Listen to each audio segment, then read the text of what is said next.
كنا نتكلم فيه في موضوع دخول الملاعب. ينضم الينا الان عبر الهاتف لكن لظروف الطيران هو لسه واصل الان الاستاذ محمد النويصر، المدير التنفيذي لهيئه دوري المحترفين السعوديه. مساء الخير استاذ محمد.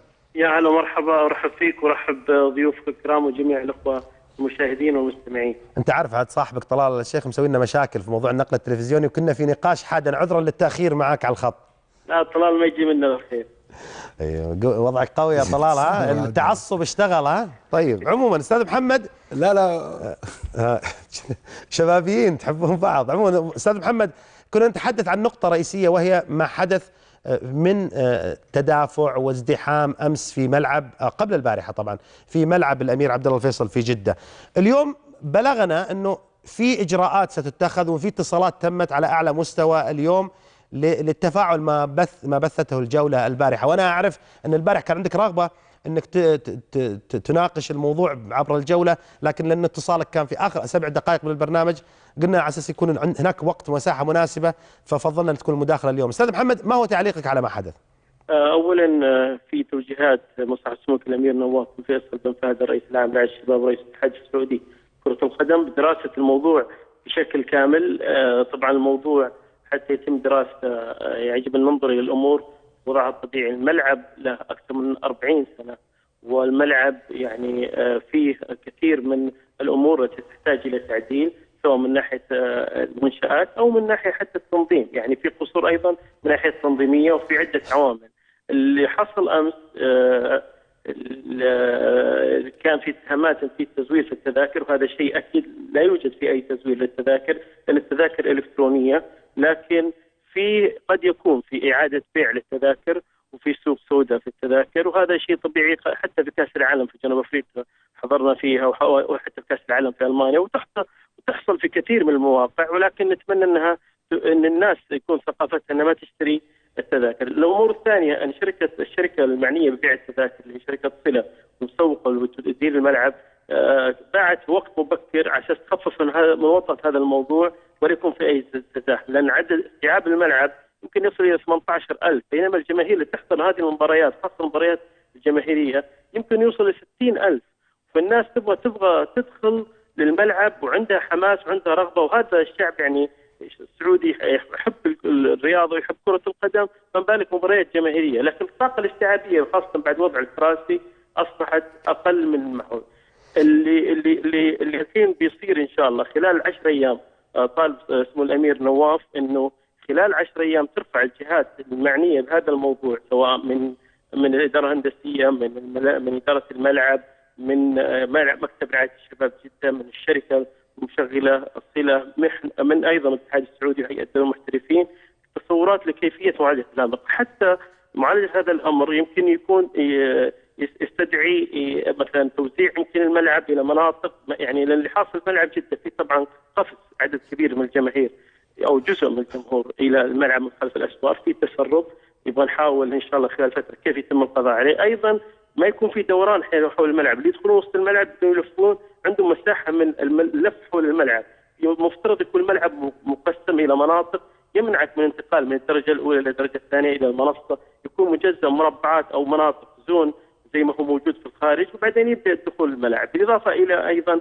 يمكن كثير من المقترحات موجوده ستطرح بعد خلاص يعني اللجنه هذه اللي بدانا من اليوم نناقش الموضوع سويا من خلال الاتصالات ومن ايضا مراجعه كثير من الامور، لكن الاكيد ان شاء الله ان لابد ان يرفع التقرير سمو الامير نواف ان شاء الله خلال 10 ايام اقصى حد في جميع التوصيات اللي نضمن فيها اولا سلامه الحضور، وايضا نضمن فيها الدخول بانسيابيه بقدر ما نستطيع حسب الامكانيات الموجوده. طيب. نعلم في ملعب جديد ان شاء الله بيكون موجود. طيب. ملعب الامير عبد الله لكن الملك عبد الله، لكن ايضا يظل ملعب الامير عبد الله الفيصل محتاج الى مزيد طيب. من العنايه.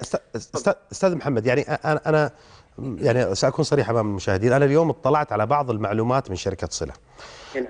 الملعب لو جو باعوا التذاكر يوم، لو فرضنا صله ما باعت التذاكر قبل المباراه، باعتها يوم المباراه، بالطريقه هذه ممكن يجي للملعب 30 إلى 40 ألف متفرج، على فرض أنه ممكن يلاقي تذاكر، صح؟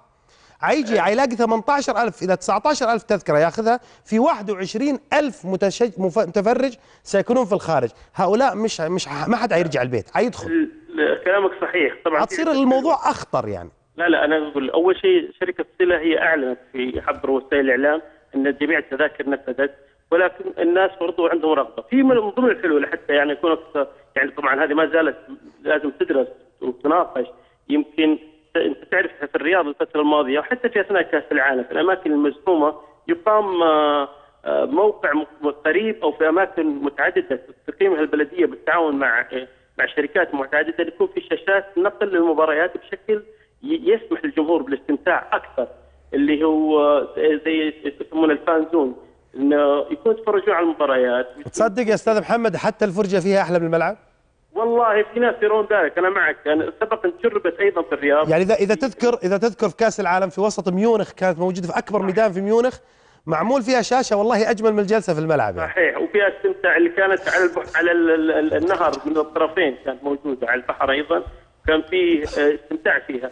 ايضا مدينه الرياض في المباريات كاس العالم اقامت صراحه فكره رائده، وفعلا كان فيها حضور خاصه اثناء منتخبنا، فكان فيها استمتاع، لكن مو بهذا الحل الوحيد. قد نفصل اذا كان نضمن اذا كان فيها عدم سلامه او فيها ايضا كثير مشاكل. الدوري الايطالي زي ما تعرف في بطاقات لجميع المشجعين اللي يدخلون المباريات، وهذا نفذوه السنه الموسم الحالي، فيمكن اصدار بطاقات لجميع المشجعين قد يكون من ضمن هذه التوصيات، طبعا بالاضافه الى جميع الامور اللي ذكرتها من رفع السور او غيرها من الامور. يعني ما بسبق الاحداث، كان في عناصر متعدده ومجهود كبير من مجموعه يطرحون افكار ان شاء الله افضل مما يمكن نتحدث على عجاله. استاذ محمد، سؤالي الاخير لك وبصراحه، ما تشوف انكم انتم كهيئه دوري محترفين والرئاسه العامه لرعايه الشباب واتحاد كره القدم وشركه صله واداره الملعب والامن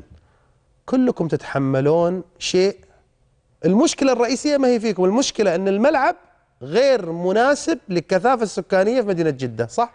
صحيح، ومع ذلك يجب ان نتحمل المسؤوليه ونحاول احنا نحل هذه المشاكل قدر ما نستطيع. انا عارفين زي ما قلت لك الملعب ما يستوعب الا يمكن 18,000 والجماهير تبغى تحضر. طيب. في المشروع طبعا ان شاء الله ان شاء الله يكون جاهز خلال السنوات القادمه، لكن حتى يتم هذا الموضوع يجب ان نضمن سلامه الجمهور، ويجب ان نضمن ان شاء الله قد ما نمكن الدخول وحركه الجمهور بكل سلاسه. استاذ محمد، بس الاستاذ خالد صايم الدهر مدير تحرير صحيفه عكاظ بس عنده تعليق معك مداخله. تفضل استاذ محمد، مساك الله بالخير. يا هلا مرحبا فيك. الله يسلمك. اسمح لي بس استغل وجودي هنا. انت كمدير هيئه دوري المحترفين في مثل هذه المباريات الجماهيريه، ليس المفترض يكون هناك في اجتماع يسبق المباراه، يكون في اطراف من رعايه الشباب، الشركه المسؤول المسوقه، جهات امنيه، انتم كهيئه دوري المحترفين لتفادي هذه المشاكل؟ لا، في اجتماعات مستمره، وفي فعلا اجتماع قبل المباراه، لكن في امور تحدث زي ما ذكر الاستاذ وليد اكبر من طاقه الملعب، لكن ما يجب ان نخلق هذه الاعذار. انا معك انه يجب ان حل المشكله، يعني لا تتوقع يعني زياده الامن الصناعي الموجودين في الملعب تم زيادتهم، ايضا كثير من الخدمات تم زيادتها، لكن في امور في اشياء اساسيه، ايقاف ملعب جده ككل، ملعب الامير عبد الله الفيصل وتطويره اكثر في اثناء الموسم، او انه قد ياخذ بعض الاحيان يمكن فتره اطول من الموسم، يتطلب ايضا الصبر او نقل المباريات الى ملعب اخر. كل هذه الامور يجب ان تؤخذ في عين الاعتبار واليقظه. وصلت الفكره استاذ محمد. معلش عذرا للمقاطعه عشان الوقت، احنا في اضيق الحدود. شكرا لك استاذ محمد نويصر المدير التنفيذي لهيئه دوري المحترفين السعوديه، وموعدني استاذ محمد بلقاء خاص هنا في الجوله راح يكشف فيه الكثير من الاعمال. انا شفت ملفات عندهم وعمل صراحه في اشياء مفاجئه لي ولكم، لكن يبدو ان الجماعه